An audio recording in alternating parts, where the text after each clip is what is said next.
अस्सलामुअलैकुम, मैं हूं रेहान तारिक और आप देख रहे हैं दस्तक। वजीर आला पंजाब की मुआविन खुसूसी डॉक्टर फिरदौस आशिक अवान और असिस्टेंट कमिश्नर सियालकोट सोनिया सदफ के दरमियान तल्ख जुमलों का तबादला अब एक नई बहस की शक्ल इख्तियार कर चुका है। सवाल पैदा होता है कि सारे वाक़े में गलती किसकी थी, किसका रवैया अखलाकी तौर पर गैर मुनासिब था, किसने सब्र का दामन हाथ से छोड़ा, क्या हुकूमत पर बढ़ता हुआ अवामी दबाव सरकार ब्यूरोक्रेसी पर मुंतकिल कर रही है। आज इन्हीं सवालात का जवाब तलाश करने की कोशिश करेंगे। सबसे पहले को वो इंसिडेंट दिखाते हैं कि आखिर हुआ क्या था कि फिरदौस आशिक अवान साहिबा सोनिया सदफ पर सीखपा हो गई। वो मामला क्या था, जरा उसकी वीडियो आपके सामने रखता है। ये भी गवर्नमेंट ने लगाया ना, इस पे ये लोगों के लुटेरों के हाथों लोगों को छोड़ दूं कि गवर्नमेंट यहाँ पे भी जवाब दे। तो आपका फर्ज है, आप तनख्वाह इस चीज की लेती हैं, मैं तनख्वाह इस चीज की नहीं लेती हूँ।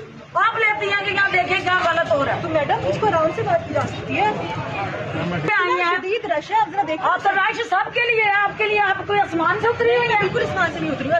गर्दियों के लिए रश नहीं है, आपको ज्यादा जान अजीज है, सबकी जान एक जैसी इम्पोर्टेंट है। आपकी हरकतें ही नहीं है ऐसी वाली। जिस ने आपको लगाया उससे पूछते हैं, ये तरीका कारी नहीं है तुम्हारा। तुम वीआईपी। अब प्रिंसिपली फिरदौस आशिक अवान साहिबा शायद बात दुरुस्त फरमा रही हैं। एसी साहिबा जवाबदेह जरूर हैं कि मिस मैनेजमेंट क्यों है, वहां पर बैड गवर्नेंस क्यों है, लाइनें क्यों लगी हुई हैं, सब स्टैंडर्ड फ्रूट्स क्यों मिल रहे हैं लोगों को, इस पर जरूर पूछगछ होनी चाहिए। लेकिन शायद जो अंदाजे बयान है वो थोड़ा सा मुख्तलिफ है, वो जरा ज्यादा जज्बाती है, वो ज्यादा गसीला सा है। कहते हैं कि कौन सी बात कहाँ कैसे कही जाती है, ये सलीका हो तो हर बात सुनी जाती है। अब एक सवाल सोनिया सदफ साहिबा से उन्होंने किया कि तुम्हें किसने लगाया है। अब फिरदौस आशिक अवान साहिबा को पता होना चाहिए कि एसी कौन लगाता है और जो एसी डिप्यूट करता है उसको कौन लगाता है। तो अल्टीमेटली फिरदौस साहिबा किससे पूछ रही हैं कि तुम्हें किसने लगाया है। इस वाक़े के फौरी बाद सोनिया सदफ ने अपनी वजाहत दी, जबकि फिरदौस आशिक अवान ने भी आज प्रेस कॉन्फ्रेंस में इस बारे में मीडिया को बताया। सोनिया सदफ साहिबा ने अपनी वजाहत में क्या कहा है और फिरदौस आपा क्या कह रही है, जरा वो भी दिखाते हैं। और सुबह शाम हम यहाँ पर होते हैं, ये कोई तरीका नहीं है, हम आराम से भी बात कर सकते हैं। और गर्मी का मौसम है, कोई फ्रूट अगर खराब हो भी गया है तो ह्यूमन एरर का भी कुछ मैडम। बस ठीक है, कोई बात नहीं, मैडम को विजिट कंप्लीट करने दे, फिर हम निकलते हैं। प्रोटोकॉल ना मिलने की वजह से मैंने गुस्सा किया। पहली बात तो ये है कि कोई भी खातून हो, मैं खुद एक खातून हूँ, कोई खातून जो है जो उसको मुश्किल चैलेंज और मुश्किल काम करना है, उसने सोच समझ के करना है कि फील्ड में जाना है तो उसके लिए अपने आप को तैयार करना है। अब फिरदौस आशिक अवान साहिबा के मुताबिक बाजार में मिसमैनेजमेंट थी, लोग चीनी के लिए कतारों में लगे हुए थे, इसलिए उनके असिस्टेंट कमिश्नर के साथ तल्ख कलामी हुई। कब लजी एक बुजुर्ग खातून ने भी बाजार में बदइंतजामी की शिकायत की, जिस पर वजीर आला पंजाब की मुआविन खुसूसी सीखपा हुई। बुजुर्ग खातून की शिकायत क्या थी, जरा वो बुजुर्ग खातून क्या वावेला कर रही थी, इससे उसकी झलक भी आपके सामने रखता है। एक बुजुर्ग माई है, तड़प दिया पे के मैं बिल दिया पे तो मैं एक दो लिफाफे भी चाहिए लगे किलो चीनी बस तड़पने पे सोने के किलो चीनी लगी, एक घुट चाह पीन बस दी और टिक्की चाह पी के गुजारे कर पुत्रा सी की रोजे रखने पे सलाम ने सारे रोजे की कबूल करने हम लेके जावांगे ए हुन फिर दोस्त आईयां मैं लेके जावांगे हो जाए यार की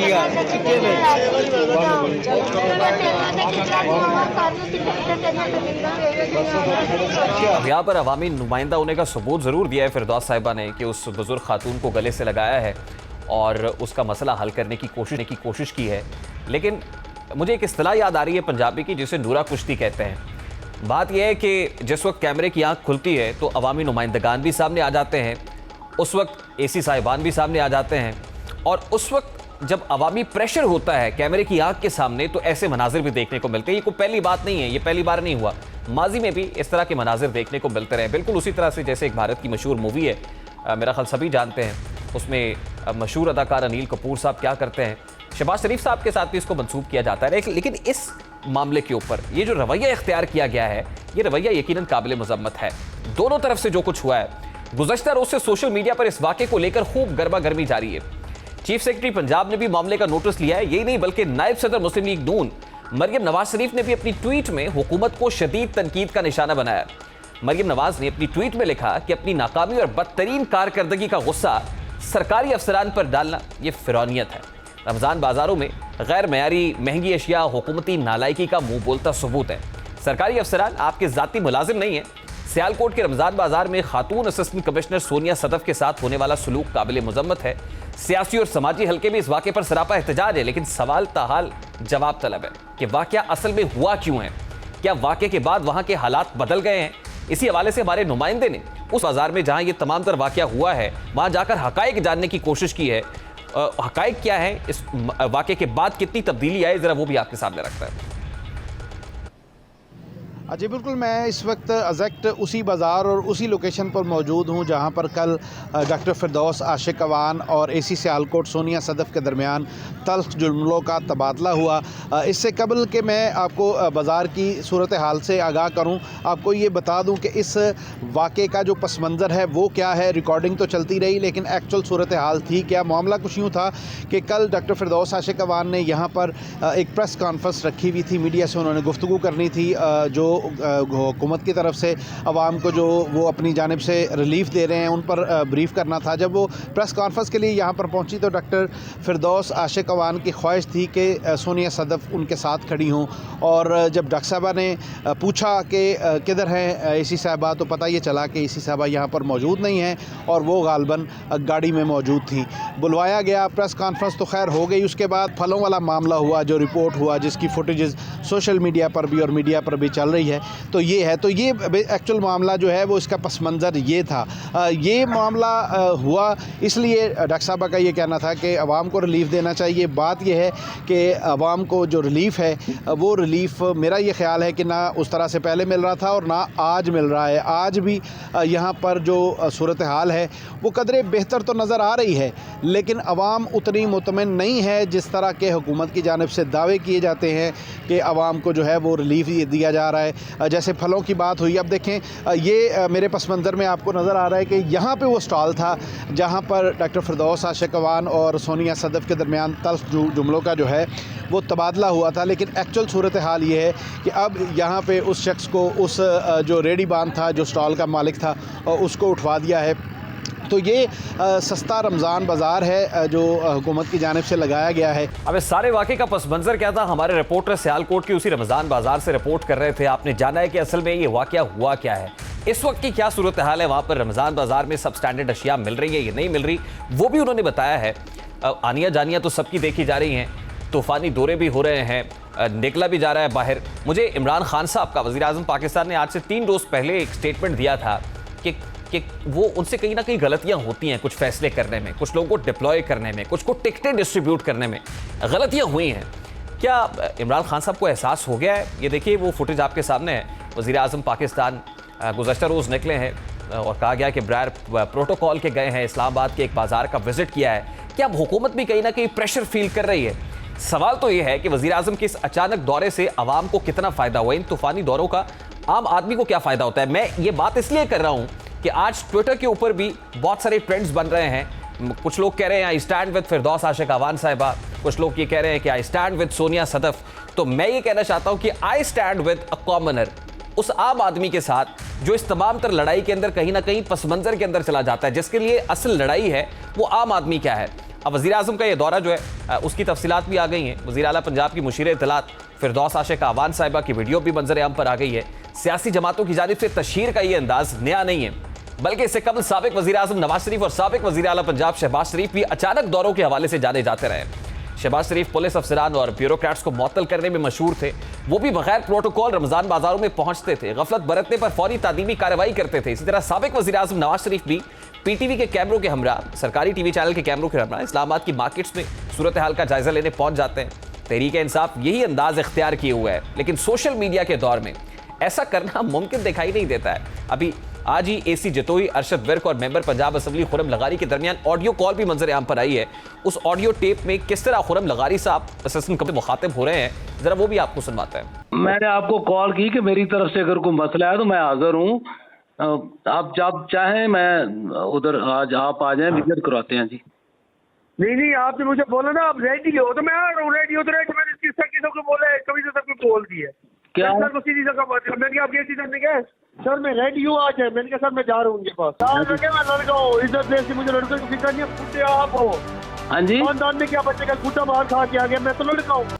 अब ये पाकिस्तान तहरीक इंसाफ के एमपी खुरम लगारी साहब हैं जो जतोई के असिस्टेंट कमिश्नर अरशद विर्क साहब को ये कह रहे हैं कि आइए ज़रा दंगल लड़ लेते हैं, अगर आपको कोई जोम है तो मैं आ रहा हूँ आपके पास, तो दो दो हाथ कर ही लेते हैं। सवाल ये है कि क्या हुकूमत अवामी दबाव के बाइस ब्यूरोक्रेसी पर दबाव बढ़ा रही है या मामला कुछ और है। इस वक्त सोशल मीडिया पर पाकिस्तान भर के असिस्टेंट कमिश्नर्स और डिप्टी कमिश्नर्स की सरगर्मियों की वीडियोस और तस्वीर भी वायरल हो रही हैं। असिस्टेंट कमिश्नर सियालकोट सोनिया सदफ की चंद तस्वीर भी आपके सामने रखते हैं जिनमें उन्हें अपने फराइज सर अंजाम देते हुए देखा जाता है। मुख्तलिफ जगहों पर उनके काम की तारीफ की जा रही है। यही नहीं बल्कि तहरीक इंसाफ के रहनुमा उस्मान डार जो खुद सियालकोट से ताल्लुक रखते हैं वो भी उनके काम के मोतरफ निकले हैं, जिसका इजहार उन्होंने अपनी ट्वीट में भी किया। सवाल यह है कि क्या अवामी नुमाइंदे अपनी शोहरत के खत्म होने के खदशात में मुब्तला हो चुके हैं, लेकिन सवाल तो यह भी है कि ब्यूरोक्रेसी वाकई दुरुस्त समत में गामजन है। क्या रमजान बाजार में बेहतर इंतजाम ना होने की जिम्मेदार सोनिया सदफ हैं? यकीनन इंतजामी अफसरान की जिम्मेदारी है कि वो अपने फराइज में गफलत बरतते हैं, दुरुस्त अंजामदही नहीं होती।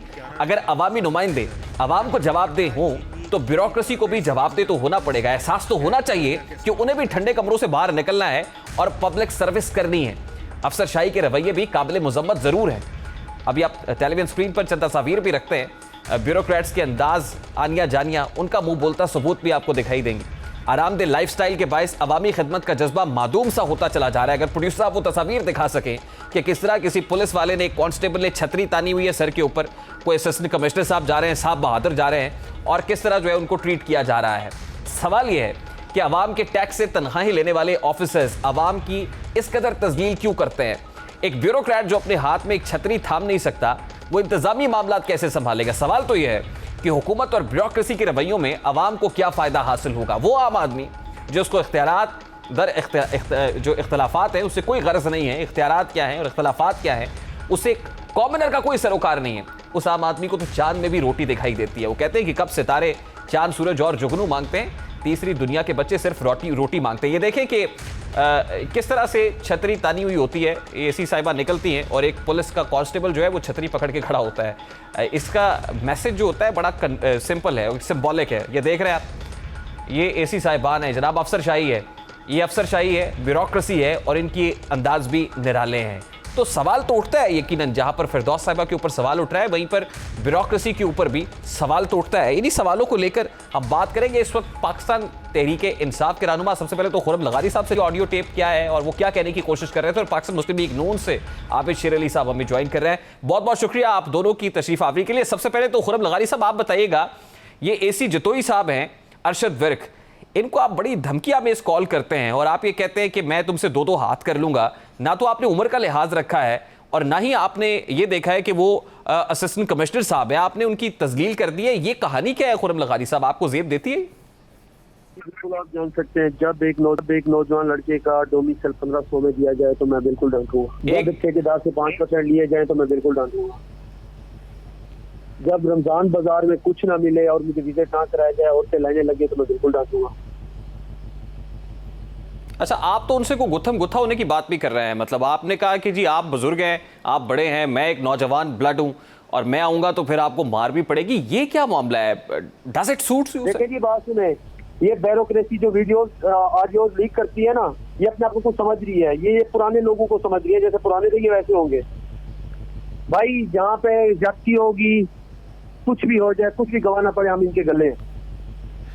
मैं खुरम लगारी साहब, मरियम नवाज साहिबा ने एक ट्वीट की है, मैं जरा वो ट्वीट आपको पढ़कर सुनाऊंगा। वो कहती है, सिविल सर्वेंट्स और ब्यूरोक्रेट्स पढ़ लिख कर मेहनत करके मुकाबले के इम्तहान पास करके इस मुकाम तक पहुंचते हैं, सिलेक्ट होकर नहीं आए।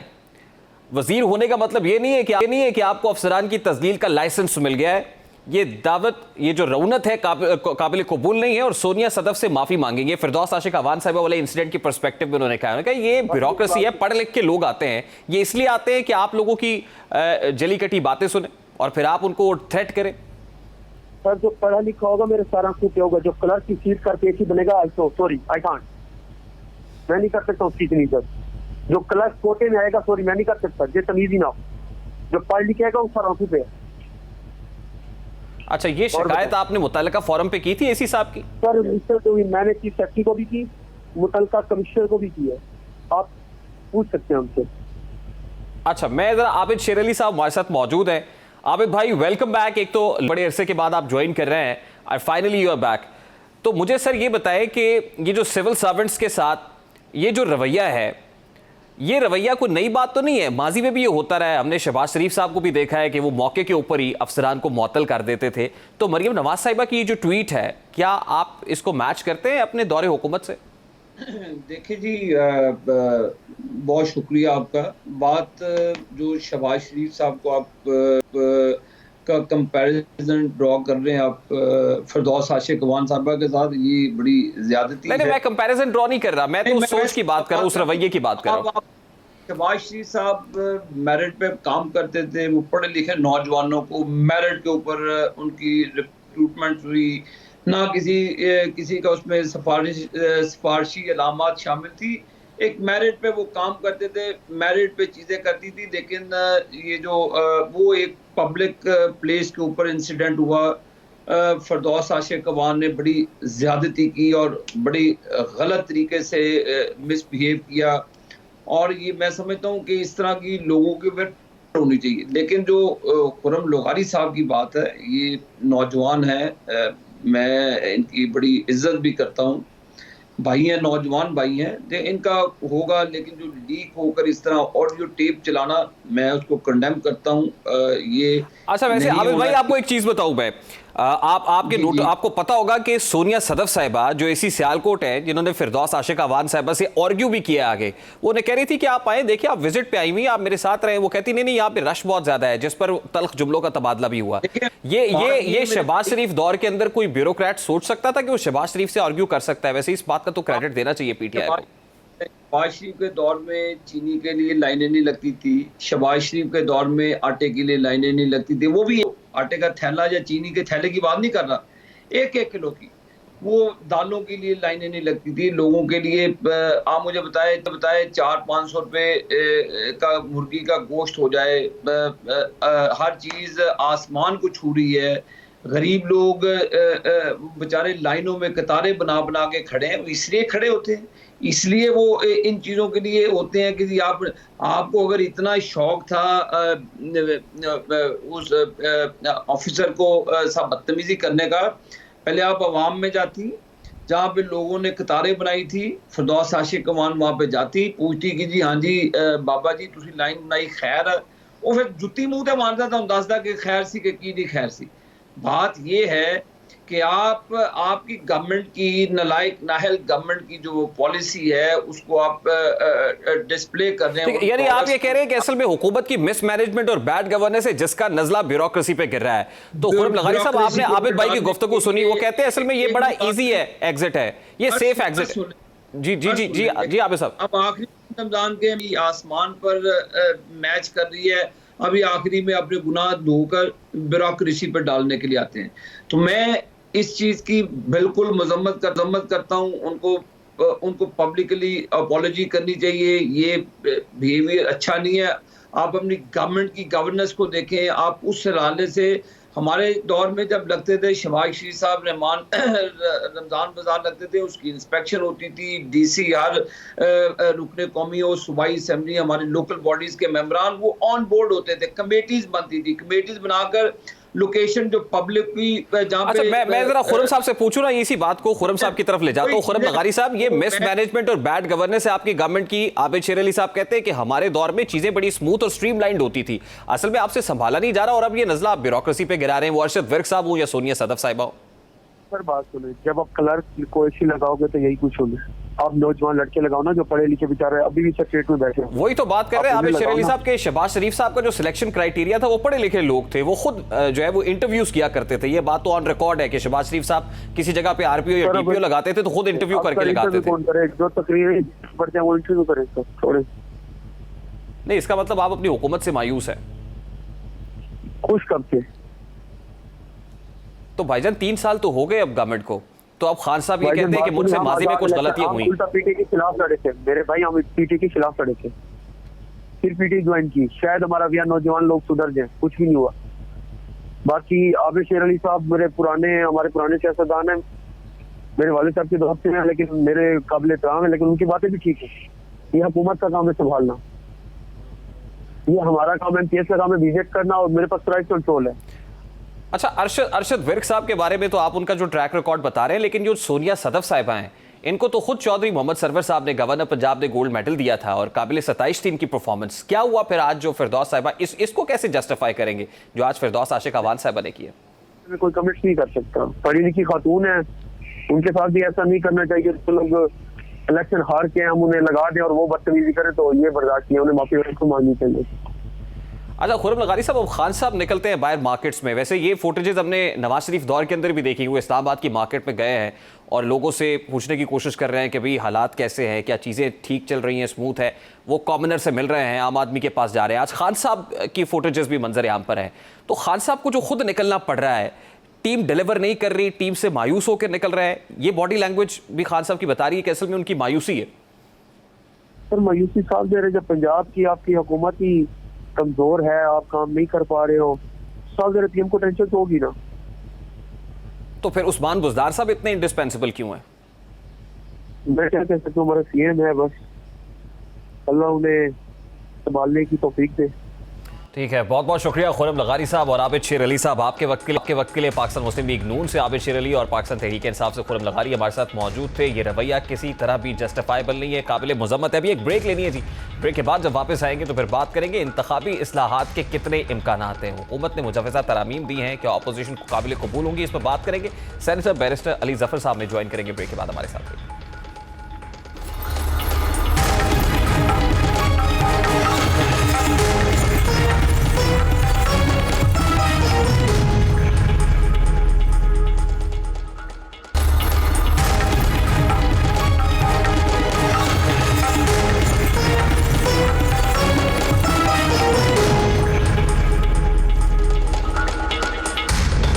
Welcome back. इस वक्त ऑपोजिशन और हुकूमत दोनों के दरमियान इंतखाबी इस्लाहात के मामले पर खूब गर्मा गर्मी हो रही है। आज हुकूमत की जानिब से इलेक्शन एक्ट में 49 तरामीम की तजवीज़ दी गई है। इस मौके पर बाबर आवान साहब क्या कह रहे थे, वो क्या तरामीम हैं जो इलेक्शन एक्ट 2017 के अंदर होने जा रही हैं, सबसे पहले उसकी एक झलक आपके सामने रखता हूं। रिफॉर्म के लिए इलेक्शन एक्ट 2017 में उसके अंदर 49 सेक्शंस तब्दील किए जा रहे हैं। नादरा का रजिस्ट्रेशन का आईडी डाटा है, उसकी बुनियाद के ऊपर हम जो इलेक्टरल रोल्स इंतखाबी फहरिस्तें हैं वो तैयार होनी चाहिए। जो ओवरसीज पाकिस्तानीज हैं उनको हम राइट ऑफ वोट एक्सटेंड करने के लिए सेक्शन 94 में अमेंडमेंट ला रहे हैं। पॉलिटिकल पार्टीज हैं उनको पाबंद किया जाएगा कि वो सियासी जमातें अपना सालाना कन्वेंशन मुनक्कद करें जिसमें लोग बोल सकें।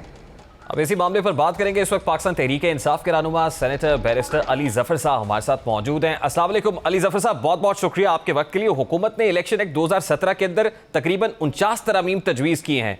आपको नहीं लगता कि अब हुकूमत के जब 3 साल हो गए हैं, आपने बहुत कोशिश की, ऑपोजिशन जब हुकूमत के साथ बैठी आपने कहा ये तो एनआरओ लेने के लिए आए थे, तो बहुत देर हो गई है और प्रैक्टिकली पॉसिबल नहीं है इलेक्शन एक्ट 2017 के अंदर तरामीम करना?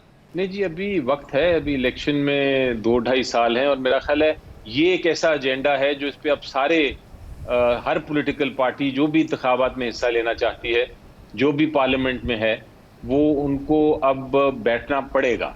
ये अब मजबूरी है हर एक की, और अगर कोई नहीं बैठना चाहता तो मेरा ख्याल है वो अपनी इलेक्ट्रेट से, अपने सिटीजन से, पाकिस्तानी कौम से वो एक तरह से उनके खिलाफ जा रहा है, उनके वो स्ट्रेंड के खिलाफ जा रहा है जो कौम चाहती है। क्योंकि लोग भी अब तंग आ गए हैं मेरा ख्याल है, ये देख देख के कि हर इलेक्शन में कोई ना कोई धांधली की आवाज़ आ जाती है, शोर हो जाता है, कोई अपना रिजल्ट एक्सेप्ट नहीं करता। तो ज़रूरी है कि हम करें, और ये हो चुका है पहले भी। 2017 में जो कवानीन बने थे वो बहुत बेहतर थे, लेकिन उसके बाद हमने देखा कि उनमें भी बहुत सारे गैप्स थे। अब वो जो गैप्स हैं, जो प्रॉब्लम्स हैं, वो उनकी सोल्यूशन, उनका हल हमने ढूंढना है और मिल बैठ के ही ढूंढना पड़ेगा।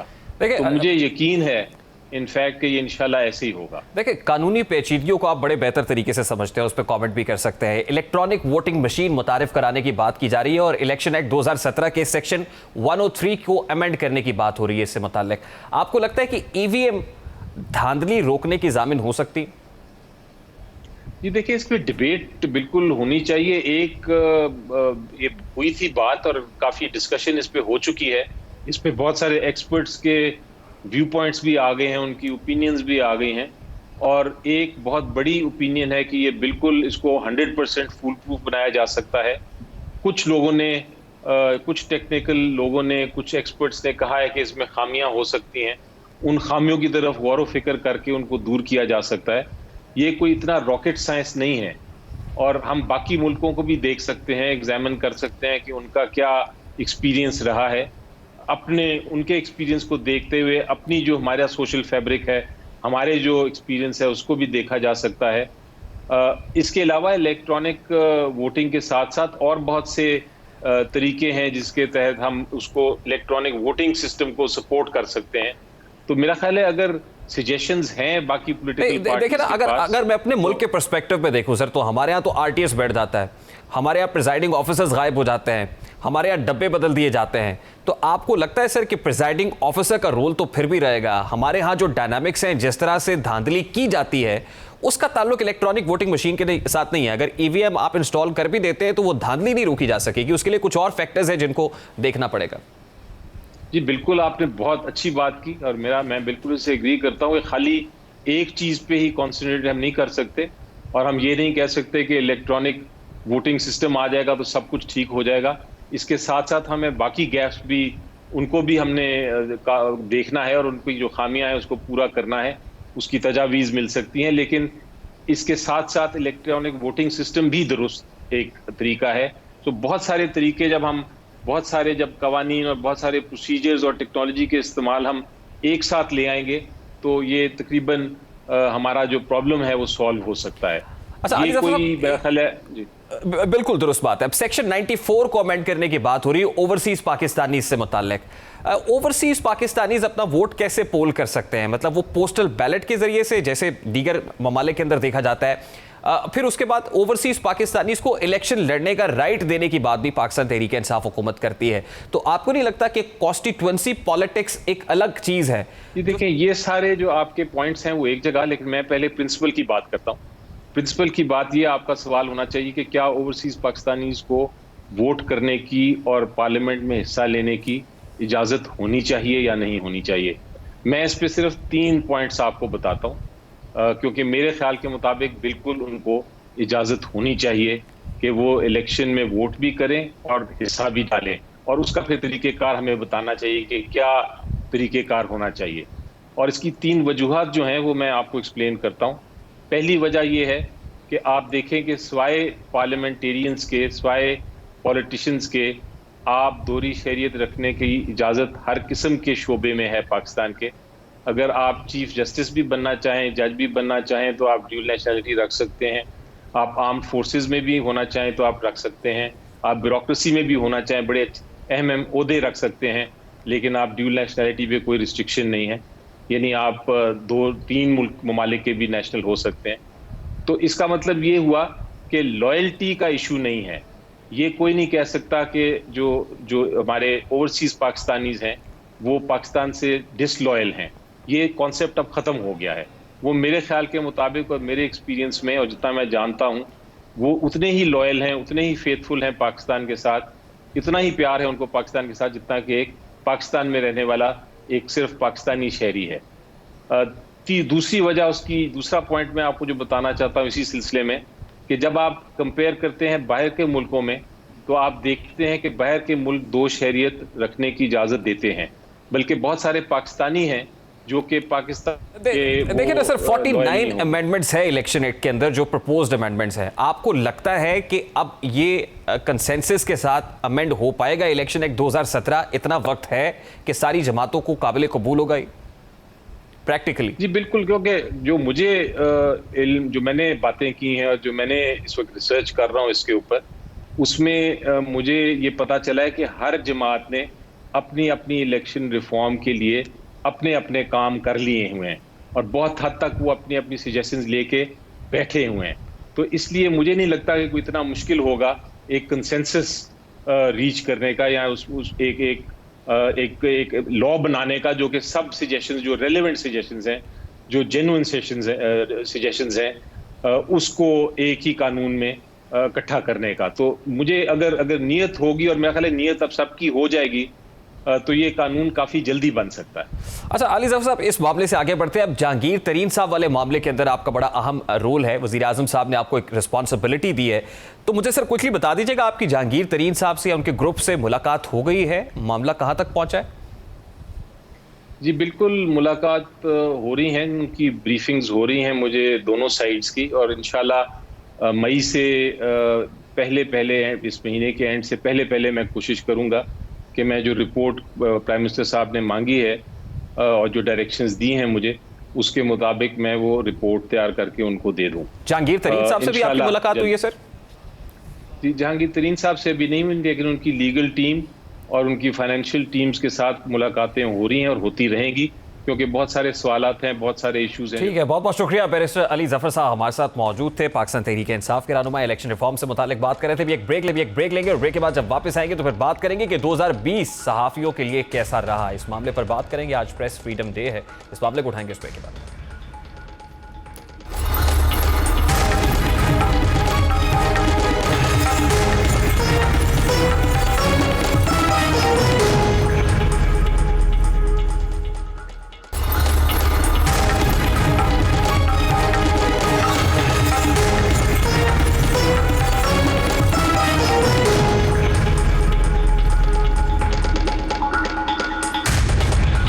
Welcome back. आज मीर रियासत के दरबार में उन अफराद का मुकदमा लेकर हाजिर हुए हैं जो धूप और छांव, आंधी और तूफान, जंग और अमन में रियासत के चौथे सुतून को सहारा दिए होते हैं।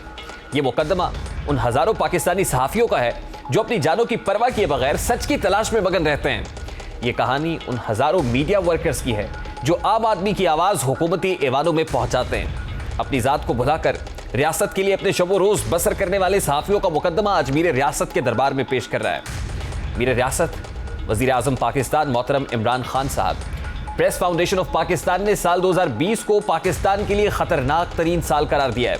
मीर रियासत फाउंडेशन ने सहाफियों को निशाना बनाने और आज़ादी सहाफत पर कदगने लगाने के लिए कानून साजी पर तशवीश का इजहार किया है। मीर रियासत PPF की रिपोर्ट के मुताबिक कत्ल, बराह रास्त हमलों, अगवा के साथ साथ मीडिया के एहलकारों को धमकियों और गिरफ्तारियों का सिलसिला बदस्तूर जारी है।